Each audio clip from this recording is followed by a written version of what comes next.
Hello বন্ধুরা, তোমরা সবাই কেমন আছো? আশা করি সবাই ভালো আছো আর আমিও ভালো আছি। তো তোমাদের জন্য আরও একটি নতুন ভিডিও নিয়ে আমি চলে এসেছি। তো আমার মতো যারা মা আছো তারা হয়তো অনেকেই বুঝতে পারো না যে বাচ্চাদের জন্য কোন স্যালাডটা ভালো হবে, বাচ্চাদেরকে কোন স্যালাডটা খাওয়ানো ভালো।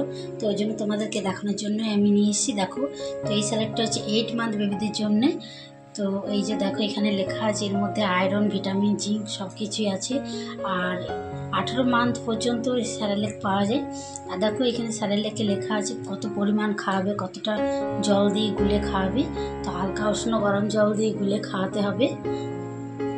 আর আর অনেক সময় কি হয়, বাচ্চারা একই রকম স্যালাড খেতে খোঁজে না, তো খেতে চাইও না। তো তোমরা কি করতে পারো, দু রকম স্যালাড মিক্স করেও খাওয়াতে পারো, কিংবা অন্য অন্য টেস্টের স্যালাডগুলো ওদেরকে খাওয়াতে পারো, তাহলে ওদের একটু ভালো লাগবে। তো দেখো, এটা হচ্ছে 6 মান্থ বেবিদের জন্য। এটা ওয়েটের মানে এটা হচ্ছে গমের শুধু, তো শুধু রাইসেরও পাওয়া যায়। তো এই স্যালাডগুলো আমি আমার মেয়েকে দুটো মিক্স করে খাওয়াই, তাহলে ও খেতে পারে। তো তোমরা এরকম ট্রাই করে দেখতে পারো, দুটো স্যালাড একসাথে মিক্স করে খাওয়াতে পারো। তো ওরা ভালো খেতে পারবে, তাহলে খেতে চাইবেও। আর এটাও দেখো, এর মধ্যে প্রচুর আয়রন, রিচ প্রোটিন সব কিছুই আছে। তো দেখো, এখানে লেখা আছে এর মধ্যে ভিটামিনসগুলো। তো এই স্যালাডটাও খুব ভালো,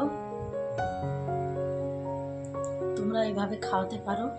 তো আর হ্যাঁ, স্যালাডকে শুধু খাওয়ালে হবে না, এর বাইরেও তোমরা বাচ্চাকে নানা